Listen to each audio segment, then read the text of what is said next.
La procédure de reproduction, c'est-à-dire les ovules, le sperme, les abductés, les hybrides.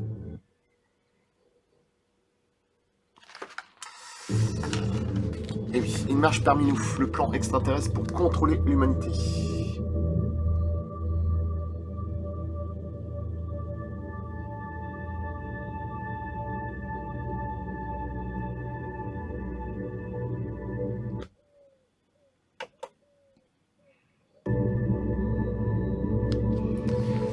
Alors, procédure de reproduction.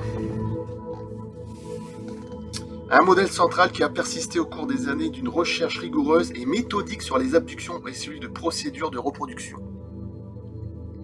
Le modèle émergea avec les 2 premiers cas d'abduction à avoir été découverts.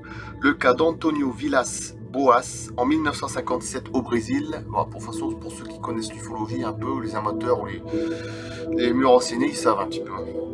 Et celui de Barney et Betty Hill en 1961 aux États-Unis, c'est toujours connu aussi. Villa Boas, Antonio, rapporta avoir eu une relation sexuelle avec une femme qui avait une apparence humaine. Après la relation, la femelle pointa le doigt vers son abdomen, puis vers le haut pour désigner le ciel. Villa-Boas déclara qu'il pensait être utilisé tel un étalon en vue d'améliorer l'espèce. L'hypnose ne fut jamais pratiquée dans le cas de Villa-Boas. Le cas des époux Hill est le premier à avoir été étudié en recourant à l'hypnose et cependant, quoique talentueux et expérimenté, l'hypnotiseur n'était pas familier du phénomène d'abduction et des problèmes de mémoire qui y sont associés. Barney rapporte qu'on lui avait prélevé du sperme. Betty déclara qu'un extraterrestre avait percé son nombril à l'aide d'une épingle et lui avait dit qu'il s'agissait d'un test de grossesse. Le cas Villas-Boas ne fut pas publié avant 1966. Ouais, parce que son histoire c'était 1957. Ouais. Presque 10 ans après, quoi. Et ni le livre ni l'émission de télévision de 1975 sur les cas des époux, en plus 75 ans, c'est encore bien après, des époux Hill ne faisaient mention de l'échantillon de sperme prélevé sur Perna Hill. Par conséquent, ces cas eurent peu d'influence sur les récits ultérieurs de procédures de reproduction. Néanmoins, à partir de la fin des années 70, le thème de la reproduction dans les cas d'abduction ont pris de l'importance à mesure que les chercheurs réalisaient que ce thème était omniprésent. En effet, la prédominance des procédures de reproduction, il y a une belle couleur, je ne sais pas d'un seul coup là, dans les récits d'abduction nous ont conduit à comprendre ce que les célèbres enquêteurs Bud Hopkins a découvert pour la première fois en 1983. Les extraterrestres utilisaient le sperme et les ovules humains auxquels ils ajoutaient du matériel génétique extraterrestre afin de créer un mixte des 2 espèces. Hopkins baptisa ces êtres partiellement humains et partiellement extraterrestres, des hybrides, forcément, la logique des choses. La gestation de ces hybrides commence par une procédure d'insertion.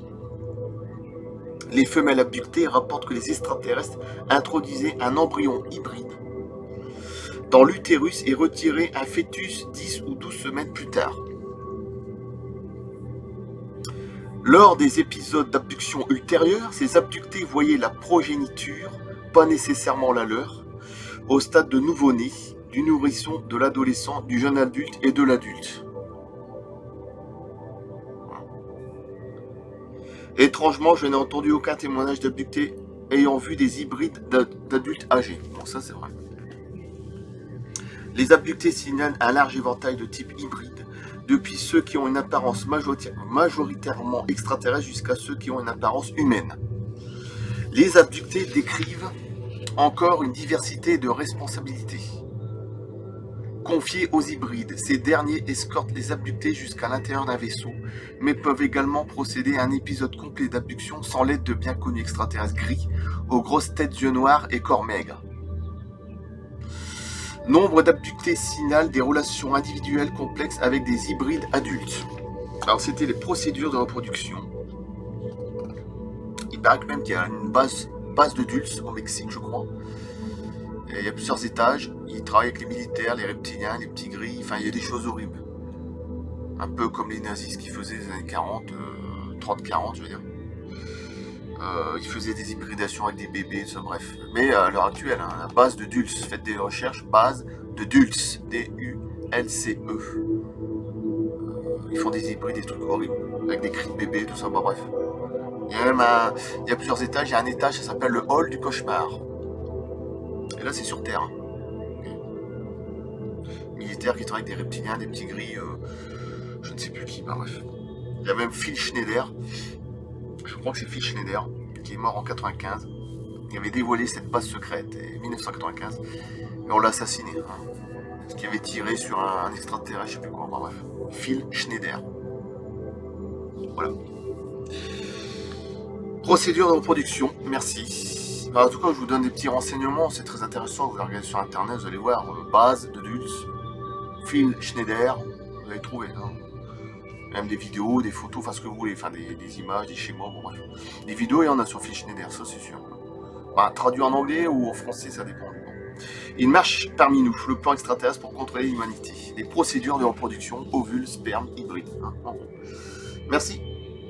Et c'était très intéressant.